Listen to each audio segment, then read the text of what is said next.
The PKK is a terrorist organization. It is acknowledged as such, not only by the Swedish government but also by the EU, and we think that these matters are best solved within an EU context.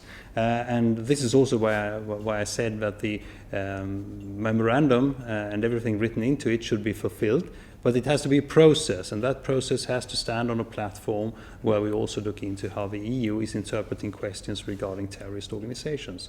I also would like to add to this that there will be no nonsense from the Swedish government when it comes to the PKK. We are fully behind a policy which means that terrorist organizations don't have a right to function on Swedish territory. We also believe that it is necessary to have a close collaboration with other intelligence organizations around in Europe and Turkey as well, in order to halt any kind of moves by these organizations. And I think that everybody who reads these is happy to do so, because this is of great concern to the Swedish government. And with limited resources, you also have to make decisions about where to put your resources. And the Nordic countries, the Baltic countries, and the European Union will be the three legs which we will base this recalibration on. Also, I think it's a necessity to do so, given the NATO accession. That's also something which will mean the need to redistribute forces, redistribute the staff which we have at the ministry, for the task of also making it possible for us not only to become members of a NATO, but also to fulfill the requirements of a NATO member state. And this will be a heavy undertaking in the months and years to come, following the process up to the accession, but also beyond. So it's quite natural to realign ourselves in this way, which the government is now proposing. And what about the what Russia is saying, that we should be concerned. Okay. That's the way, and Ukraine is the one winning the fight. And I think that this is we believe that equal rights between men and women is important.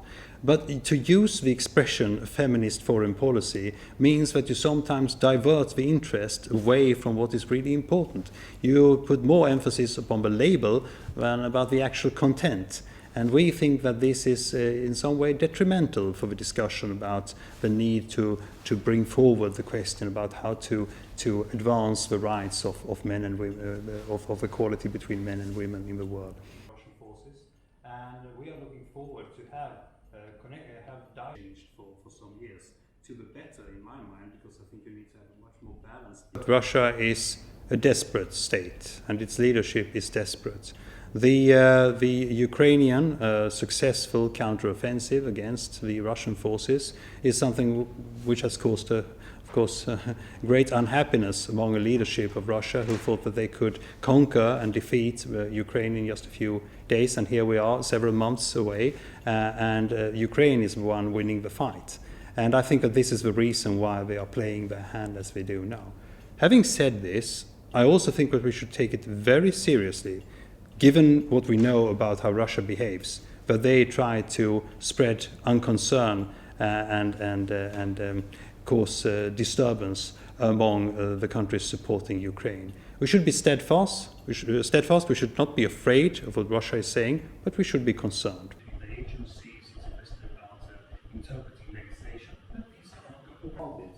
And we believe that this is something which will happen in the days. Having been the Minister of Migration and Asylum Policy in this country, I can say that the real shift didn't occur with this election. That happened in 2015 with the huge inflow of people that arrived in Sweden. That's where the pendulum shifted. So I think that that image has already been changed for some years, to the better in my mind, because I think you need to have a much more balanced view than what we had before, prior to 2015.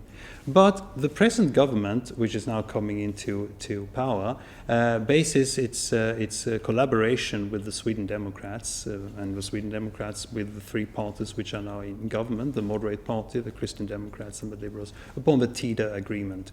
And the TIDA agreement lays down very fundamental and very practical, operational items which we are going to deliver on during these years which will pass until the next election.